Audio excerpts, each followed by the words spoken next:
Welcome back, listeners. Let's continue our reading of Clive Barker's The Thief of Always.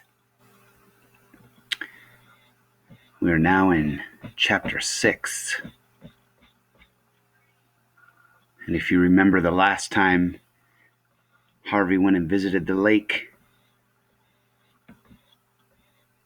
fell asleep in the grass afterwards,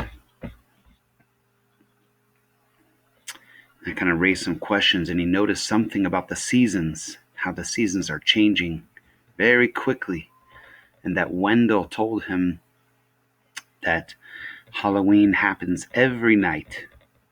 Maybe that has something to do with this picture. So let's begin chapter 6, Seen and Unseen. "Well," said Wendell as they ate, "what are you going to be tonight?" "I don't know," Harvey said. "What are you going to be?" "A hangman," he said with a spaghetti grin. "I've been learning how to tie nooses. Now all I've got to do is find someone to hang." He eyed Mrs. Griffin. "It's quick," he said. "You just drop 'em and snap, their necks break." "That's horrible," Mrs. Griffin said. "Why do boys always love talking about ghosts and murders and hangings?" "Because it's exciting," Wendell said. "You're monsters," she replied with a hint of a smile. "That's what you are, monsters." "Harvey is," Wendell said. "I've seen him filing down his teeth." "Is it a full moon?" Harvey said, smearing ketchup around his mouth and putting on a twitch. "I hope so. I need blood, fresh blood." "Good," said Wendell. "You can be a vampire. I'll hang 'em and you can suck their blood." "Horrible," Mrs. Griffin said again. "Just horrible." Perhaps the house had heard Harvey wishing for a full moon, because when he and Wendell traipsed upstairs and looked out the landing window, there, hanging between the bare branches of the tree, was a moon as wide and white as a dead man's smile. "Look at it," Harvey said. "I can see every crater. It's perfect." "Oh, that's just the start," Wendell promised, and he led Harvey to a large, musty room which had been filled with clothes of every description. Some were hung on hooks and coat hangers, some were in baskets like actors' costumes. Still more were heaped at the far end of the room on the dusty floor, and, half hidden until Wendell cleared the way, was a sight that made Harvey gasp. A wall covered from floor to ceiling with masks. "Where did they all come from?" Harvey said as he gaped at this spectacle. "Mr. Hood collects them," Wendell explained, "and the clothes are just stuff that kids who visited here left behind." Harvey wasn't interested in the clothes. It was the masks that mesmerized him. They were like snowflakes, no two alike. Some were made of wood and of plastic, some of straw and cloth and paper mache. Some were as bright as parrots, others as pale as parchment. Some were so grotesque he was certain they'd been carved by crazy people. Others so perfect they looked like the death masks of angels. There were masks of clowns and foxes, masks like skulls decorated with real teeth, and one with carved flames instead of hair. "Take your pick," said Wendell. "There's bound to be a vampire somewhere. Whatever I come in here wanting to find, I find it sooner or later." Harvey decided to leave the pleasure of choosing a mask until last, and concentrated instead on digging up something suitably bat-like to wear. As he worked through the piles of clothes, he found himself wondering about the children who'd left them here. Though he always hated history lessons, he knew some of the jackets and shoes and shirts and belts had been out of fashion for many, many years. Where were their owners now? Dead, he presumed, or so old it made no difference. The thought of these garments belonging to dead folk brought a little shudder to his spine, which was only right. This was Halloween, after all, and what was Halloween without a few chills? After a few minutes of searching, he found a long black coat with a collar he could turn up, which Wendell pronounced very vampiric. Very well satisfied with his choice, he went back to the wall of faces, and his eyes almost immediately alighted upon a mask he hadn't previously seen, with the pallor and deep sockets of a soul just risen from the tomb. He took it down and put it on. It fit perfectly. "What do I look like?" Harvey asked, turning to face Wendell, who had found an executioner's mask which fitted him just well. "Ugly as sin." "Good." There was a flickering family of pumpkin heads lined up on the porch when they stepped outside, and the misty air smelled of wood smoke. "Where do we go trick-or-treating?" Harvey wanted to know. "Out in the street?" "No," said Wendell. "It's not Halloween out in the real world, remember? We're going to go around to the back of the house." "That's not very far," Harvey remarked, disappointed. "It is at this time of night," Wendell said creepily. "This house is full of surprises. You'll see." Harvey looked up at the house through the tiny eye holes of his mask. It loomed large as a thunderhead, its weather vanes sharp enough to stab the stars. "Come on," said Wendell. "We've got a long trip ahead." A long trip, Harvey thought. How could it be a long trip from the front of the house to the back? But once again, Wendell was right. The house was full of surprises. The trip would have been a 2-minute walk in the bright afternoon soon became a trek that had Harvey wishing he'd brought a flashlight and a map.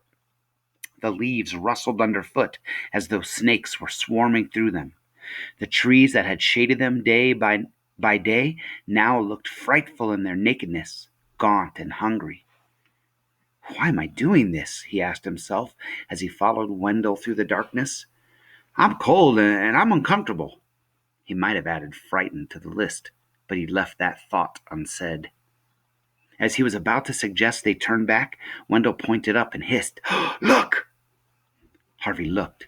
Directly overhead, a form was moving silently against the sky, as if it had just launched itself from the eaves of the house. The moon had slunk away behind the roof and shed no light upon this night flyer, so Harvey could only guess at its shape from the stars it blotted out as it sailed. Its wings were wide, but ragged too ragged to bear it up, he thought. Instead, it seemed to claw at the darkness as it went, as though it were crawling on the very air itself. A glimpse was all Harvey had. Then it was gone. "What was that?" he whispered. He got no answer. In the moments he'd taken staring up at the sky, Wendell had disappeared. "Wendell?" Harvey whispered. "Where are you?" There was still no reply, just the slithering in the leaves and the moan of hungry branches.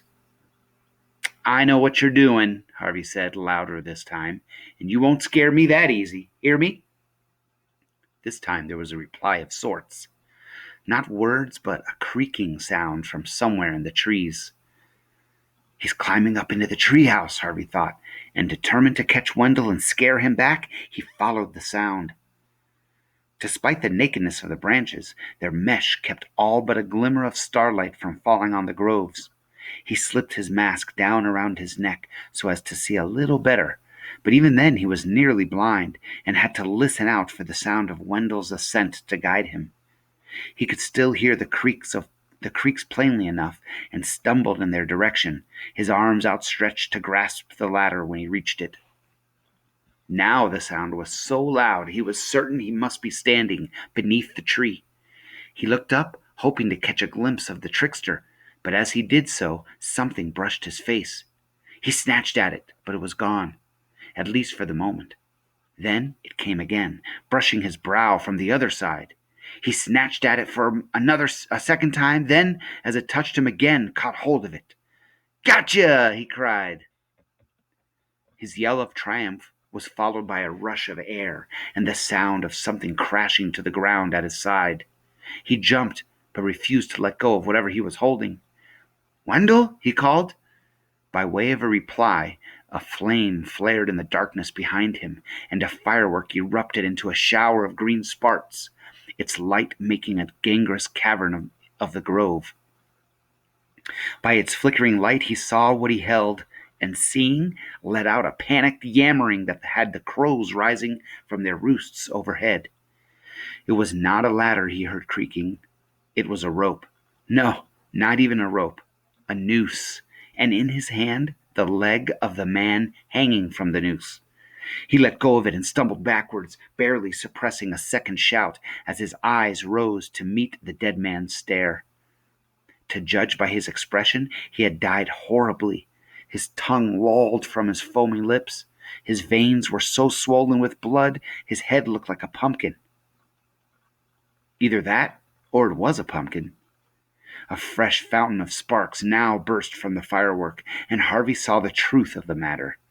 The limb he'd held was a stuffed trouser leg, the body a coat spilling bundles of clothes, that head a mask on a pumpkin, with cream for spittle and eggs for eyes.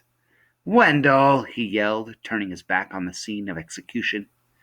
Wendell was standing on the far side of the firework, his ear-to-ear grin lit by its spitting sparks. He looked like a little demon, fresh from the inferno. At his side was the ladder that had come crashing down to get the drama underway. "I warned you," Wendell said, holding up his mask. "I said I was going to be a hangman tonight." "I'll get you back for this," Harvey said, his heart still beating too fast for him to see the funny side of this. "I swear I'll get you back." "You could try," Wendell crowed. The firework was beginning to fizzle out, the shadows around them beginning to deepen again. "Had enough of Halloween for tonight?" he asked. Harvey didn't much like admitting defeat, but he nodded grimly, swearing to himself that when he finally got his revenge, it would be choice. "Smiles," Wendell said as the fountain of sparks dwindled. "We're in the holiday house." The light had almost gone, and even though Harvey was still enraged at Wendell and at himself for being such a sucker, he couldn't let it die away without making peace. "All right," he said, allowing himself a tiny smile. "There'll be other nights." "Always," said Wendell. The reply pleased him. "That's what this place is," he said as the light went out. "It's the house of always." Looks like it might be the end. Let's see what this is. Oh, the noose.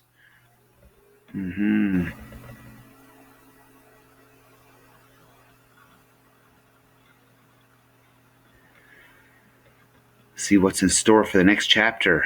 Oh,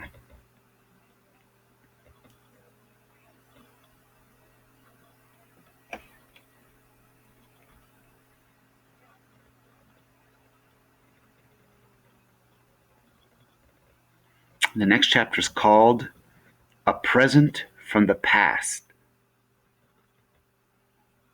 And one thing I noticed about this is a copy. This book is a copy that we got, and it has some errors written in there. So if you see me reading something in a different way that doesn't match exactly what's on the text, it might be because either I made a mistake or it might be because there's a mistake in the book and I changed it to sound more correct or to sound grammatically correct. All right, I hope you enjoyed it. We'll see you guys in a few minutes.